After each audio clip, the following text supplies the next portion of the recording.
Bonjour et bienvenue sur Nuage Magique pour un nouvel épisode du pot pourri du lundi en modèle 3. À tout de suite.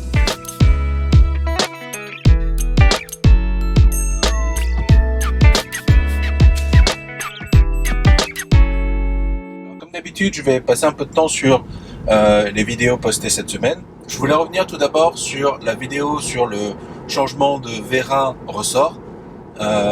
Donc du coup, changement des vérins pour rendre automatique l'ouverture du capot avant et changement du ressort pour simplifier la fermeture. Donc j'aime bien revenir au niveau du pot pourri du lundi sur les vidéos parce que ça me permet d'être plus précis, de préciser des erreurs que j'aurais pu commettre ou des choses que j'ai pu oublier dans les vidéos dans la semaine. Et très vite, quand j'ai monté la vidéo, je me suis dit, ah tiens, il manque un bout d'info et il faut que je le donne. Le vérin que j'ai changé, celui qui est beaucoup plus souple, beaucoup moins tendu que celui d'origine, enfin pas le vérin, le ressort que j'ai changé, il retient pas le capot. Sa fonction, c'est pas du tout de retenir le capot grâce à sa tension. Au contraire, sa fonction, c'est de d'éjecter le capot une fois que le loquet est ouvert. Donc du coup, avec le nouveau ressort que j'ai mis, quand le capot s'éjecte, il s'éjecte avec moins de force. D'ailleurs, si on laisse les vérins d'origine, mais qu'on met les nouveaux ressorts que j'ai mis, le capot ne s'ouvrira pas. Donc du coup, ce changement-là va pas jouer sur la sécurité et aura pas tendance à faire le capot s'ouvrir de manière intempestive. Au contraire, il aura plutôt tendance à vous mettre dans la panade et vous empêcher d'ouvrir le capot. La deuxième chose, c'est le vérin. Je sais pas si vous avez vu ma réaction, mais moi-même, je suis étonné au moment de l'ouverture. Je pensais pas que ce serait aussi violent que ça. Et je vais trouver une solution pour que ce soit un peu moins violent. Ma crainte, c'est pas que le capot soit ouvert, éjecté pendant que je roule sur autoroute à 130 km/h. Pour deux raisons, parce que d'une, il n'y a pas beaucoup de raisons que spontanément ça s'enclenche, sachant que ici sur l'écran, on peut pas ouvrir le coffre quand on est en route. Et en plus, il y a une autre protection que Tesla a implémentée, une sécurité qui retient mécaniquement le coffre dès qu'on est en mode conduite, en mode drive. Donc de ce côté-là, on peut être assez serein. Il y a une vidéo qui a été faite par toujours Brian de I Want Tesla qui montre bien ça, qui montre bien ce principe. Ce qu'il a fait, c'est qu'il a mis un système de balles de golf, si je me rappelle bien, ou ouais, ça devait être des balles de golf, avec un espèce de tube qu'il a installé dans le coffre avant, dans un espèce de tuyau improvisé, pour pouvoir déclencher le bouton qui est dans le coffre avant pendant qu'on est en mode conduite. Donc il a fait ça pour voir ce qui se passerait si on essayait de forcer l'ouverture du capot avant alors qu'on était en conduite. Donc il l'a fait et quand il le fait, on voit clairement que le capot est retenu et qu'il peut pas s'en aller. Et je dirais quelque part que la modif du vérin, même si c'est vrai qu'on met un vérin plus puissant, on peut se poser beaucoup de questions, mais je pense que là où la force ou la vitesse d'ouverture est maximale, c'est dans un deuxième temps. Quand on regarde l'ouverture, c'est dans un deuxième temps d'ouverture que ça se déploie vraiment, que le vérin déploie toute sa force. Au début, c'est assez lent.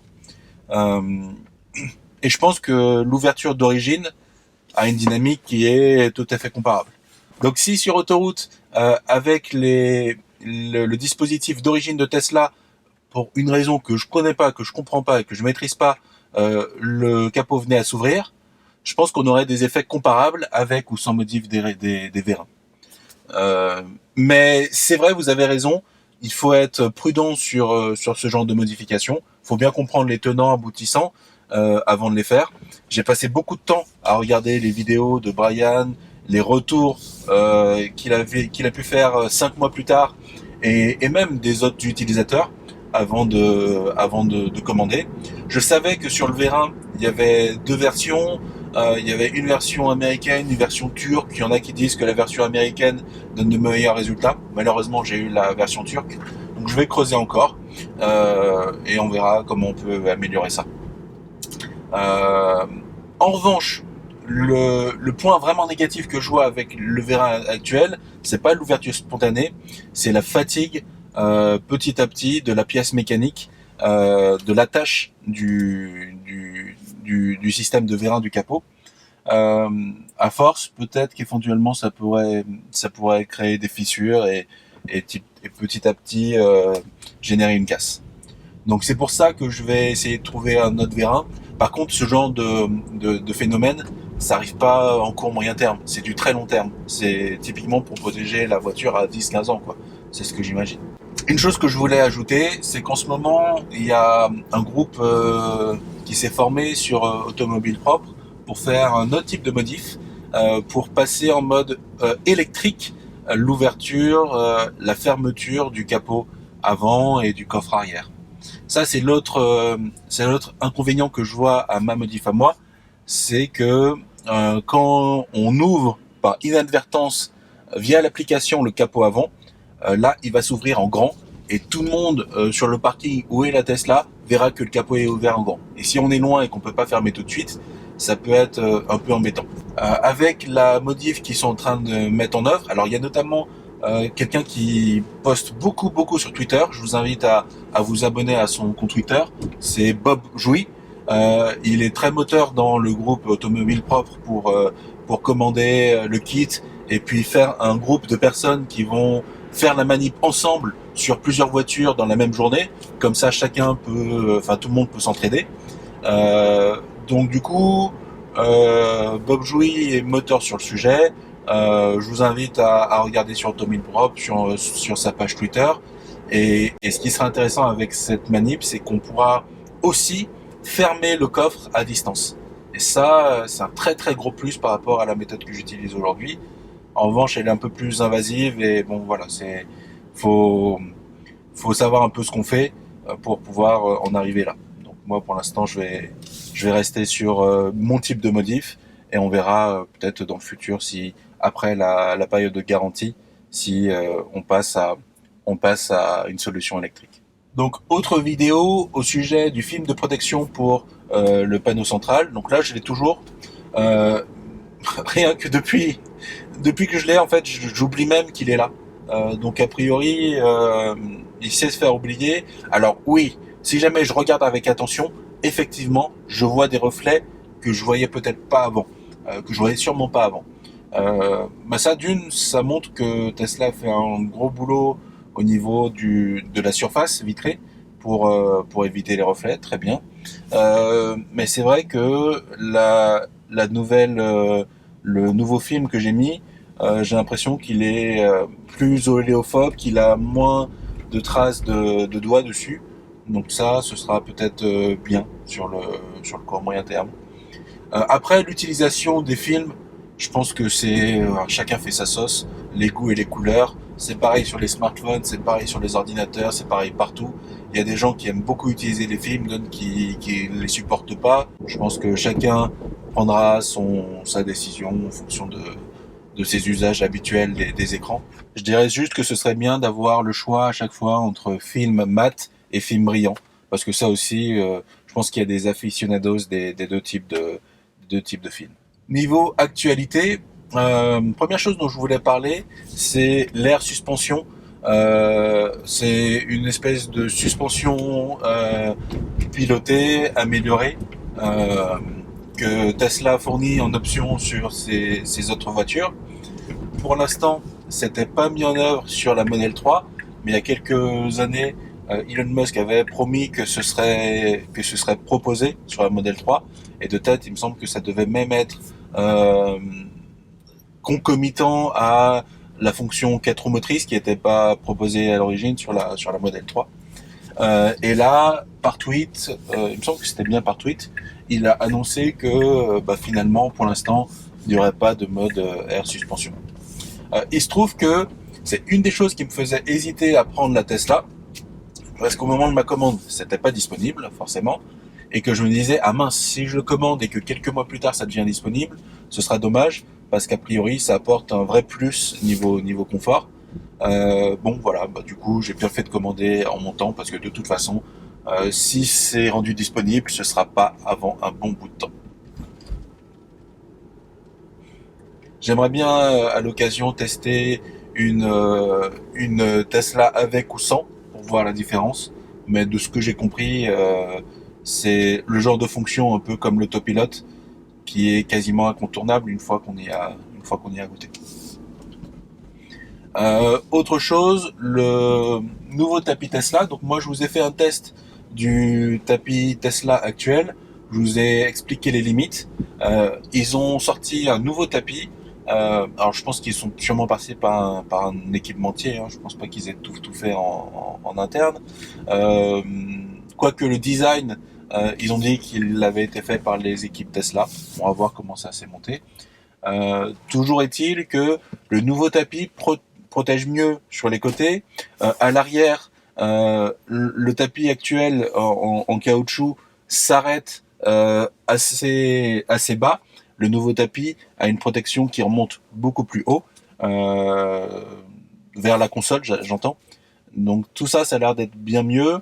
Le prix reste compétitif par rapport à ce qu'on peut voir sur le marché pour des produits de plutôt bonne gamme. Euh, la seule chose que j'aimerais valider, c'est le confort. J'aime bien le confort au toucher du tapis actuel que j'ai là, le tapis Tesla caoutchouc, tout temps. J'aimerais bien voir ce que donne le nouveau qu'ils vont sortir. Après, je vais pas dépenser 200 euros dans un nouveau tapis alors que j'ai celui-ci qui me convient pour mon utilisation. Mais voilà, juste en test à l'occasion, j'aimerais bien voir ce que ça donne. Autre vidéo très intéressante que je voulais partager avec vous, enfin pas vidéo, plutôt une news. Je me rappelle pas si c'est sur, je crois que ça devait être sur Clean Technica que j'ai dû la voir cette news.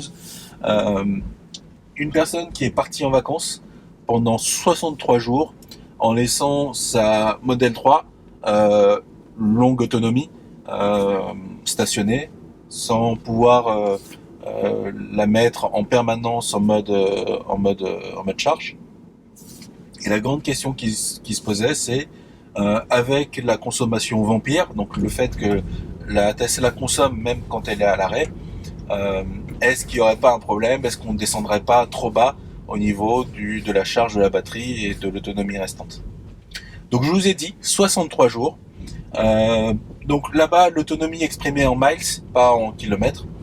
Donc au début, quand la personne a stationné sa Model 3, elle lui affichait 299 miles d'autonomie. Et 63 jours plus tard, ça lui affichait juste 100 miles de moins. Donc du coup, la Tesla a consommé un tiers d'autonomie, 33% en 63 jours. Donc ça fait à peu près on va dire, 0,5% par jour. Donc c'est super, c'est encourageant. Il y a plein de gens qui se posent des questions. Est-ce que c'est vraiment un problème ou pas? Parce que c'est un sujet dont on parle. Et quand on sait qu'on part en vacances, on veut être sûr de ne pas être dans une situation délicate quand on revient. Il faut le rappeler sur le genre de batterie. Si jamais on les amène vraiment à zéro et qu'on les laisse à zéro, ça peut détruire la batterie. Donc faut être vigilant sur ça. Et donc du coup voilà, un test comme celui-ci, ça permet de relativiser un peu les choses. Par contre, il avait désactivé tout ce qui est consommateur d'énergie. Il avait forcément pas activé le comment dirais-je, le conditionnement de température, donc la clim à l'arrêt. Il avait désactivé le mode sentinelle et il ne vérifiait pas en permanence avec l'application l'état de la voiture. Pareil, il n'avait pas d'application pour checker automatiquement tout un tas de choses sur la voiture. Donc voilà, dans des conditions idéales, c'est intéressant de voir qu'on peut arriver à 0,5% par jour. Dans le test que j'avais fait, j'étais plus de l'ordre de 1% par jour. Mais la différence, c'est que Comme je l'ai dit dans mon test, je l'ai fait que sur à peu près 24 heures. Et c'est au début, dans les premières heures, qu'on consomme le plus. Donc j'avais dit dès le début, je pense que mon test était, comme qui dirait, ah tiens, ça, pas top ça. La route est bien mal faite par ici. J'ai pas une hauteur sous caisse démentielle, donc je passe tout doucement. Ah, bah c'est bon. Donc oui, désolé, je disais que c'est vraiment les premières heures qui sont les plus pénalisantes à partir du moment où on n'est pas en train de consulter en permanence sur l'application l'état de la voiture. À l'époque, selon mes calculs, je vous disais que j'estimais que la Model 3 pouvait rester stationnée pendant 3 mois sans trop de problème.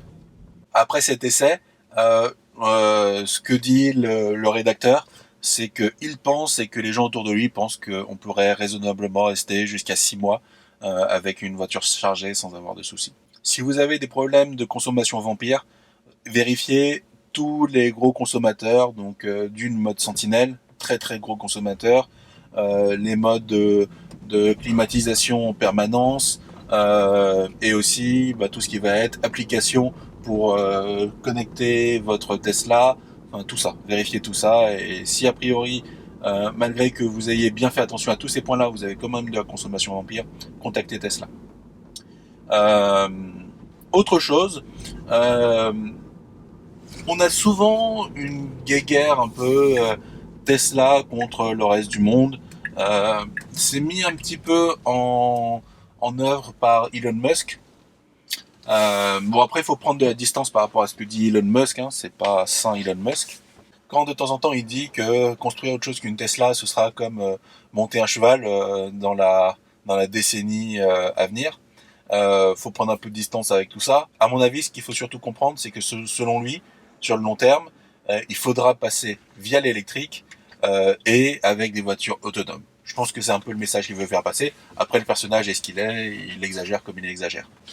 En revanche, je pense qu'il y a des gens qui ont vraiment pris à cœur cette guéguerre qu'Elon Musk essaie de mettre en scène, euh, et pensent vraiment qu'on a une compétition Tesla, Audi, Porsche, BMW et compagnie. Moi, je pense juste que ce sont des marques différentes qui vont fournir des services différents pour des profils différents. Si typiquement un groupe comme Volkswagen, qui a à peu près tous les gammes de tarifs, somme la gamme de tarifs du type Dacia, mais qui a vraiment des produits qui sont censés couvrir les besoins d'à peu près tout le monde, à peu près tous les prix. Si eux, aujourd'hui, ils sont pas les premiers mondiaux, si les gens osent acheter autre chose que des Volkswagen, que du groupe Volkswagen, c'est peut-être parce que voilà quoi, il n'y a pas une recette magique qui est bonne pour tout le monde. Donc il faut de la diversité et c'est très bien. Et même si moi dans mes vidéos je parle beaucoup de Tesla parce que c'est ce que je connais là pour l'instant, je dis à chaque fois il n'y a pas que Tesla et que c'est important de regarder vos besoins, regarder qu'est-ce qui est sur le marché, voir ce qui fait le mieux le boulot. Je vois des personnes qui commentent la nouvelle Taycan qui doit arriver, la Porsche Taycan qui doit arriver, et qui disent que cette Porsche va mettre une claque à Tesla, va mettre une claque à la Model 3. Alors la Porsche Taycan, la Model 3, ça n'a juste rien à voir. Voilà, je comprends pas trop l'intérêt. Là typiquement, des gens, alors je sais pas si c'était plus des testeurs ou est-ce que ça venait de Porsche qui disaient ah regardez la Porsche peut supporter 30 démarrages 0 100 km/h, donc des démarrages très rapides d'affilée sans broncher. L'air de viser Tesla qui aurait du mal à encaisser ça. Juste après, quelqu'un a montré que non, c'était pas spécialement un souci avec une Tesla Model 3 performance. C'est des choses qui sont possibles. Euh, donc après, voilà, chacun va acheter la marque en fonction de son histoire, de ce qui est important pour lui, que ce soit le niveau de finition, le niveau de customisation, de personnalisation. On a assez peu de personnalisation possible avec Tesla. Avec plein de grandes marques, il y a plein de choses qu'on peut personnaliser. Et je pense que tout ça, ça fera la différence. Et ça fera que, voilà, quand des voitures comme le Taycan seront là, ils auront leur public pour eux. Donc la compétition est bonne. Par contre, moi, tout ce que j'aimerais, c'est euh, peut-être un peu moins entendre parler de communication au niveau des concurrents et plus parler des faits, quoi, de voitures qui sont là, disponibles, prêtes à être achetées, à être utilisées à 100% de ce qui est promis dans l'argumentaire commercial actuel. Donc ça, je pense que ça manque un peu. Euh, on parle aussi beaucoup de start-up, mais je pense que c'est tellement dur. Quand on voit comme ça a été dur pour Tesla et que c'est pas la route est pas encore finie, euh, je pense que pour les Rivian et autres, ça sera aussi difficile. Donc ce sera intéressant de voir sur le long terme comment ils arrivent à s'implanter, à rester, à proposer un service de qualité. Est-ce qu'ils vont être plus avec des concessionnaires ou autonomes comme Tesla? Tout ça sera intéressant, mais voilà, il y a toute une histoire à venir après. Et je pense que c'est important de briser l'idée de la Tesla qui serait euh, bah, un véhicule de luxe ou de riche ou quelque chose comme ça. Alors oui, c'est un véhicule qui est pas donné, on l'a dit, on le redira à chaque fois. Mais voilà, c'est pas un véhicule de luxe. Euh, Encore une fois, l'idée c'est d'essayer de maîtriser le plus possible son budget une fois qu'on a franchi le ticket d'entrée pour avoir la Tesla. Je pense que même si on achète une Audi électrique, à chaque fois qu'on va aller chez le concessionnaire, euh, je pense qu'on aura une note salée à régler. Je pense pas qu'ils puissent changer ce mode de fonctionnement, ou alors pas à court terme parce que c'est comme ça qu'ils sont, c'est comme ça qu'ils fonctionnent. Le service coûte cher. Euh, donc voilà. Côté superchargeur, pas de nouveaux superchargeurs à déclarer en France.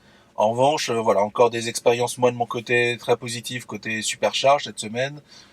Sur le chemin de Normandie, en Île-de-France, ça se passe vraiment bien. J'arrive à tirer la puissance qui est, je dirais, censée être délivrée à chaque coup. Et je tiens les temps de charge estimés au préalable. Donc tout ça très bien pour l'instant. Mais si à un moment donné j'ai un problème, je ne manquerai pas de, de le partager avec vous. Donc toujours des vidéos à venir. Mais voilà, là avec la vidéo que j'ai fait sur le tableau de consommation de la Model 3, ça en fait une que je voulais faire depuis longtemps, que j'ai finalement réussi à faire. Vous aurez peut-être des questions. Peut-être que dans le prochain pot pourri, on en parlera. Je vous souhaite une bonne semaine et je vous dis à la prochaine sur Nuage Magique.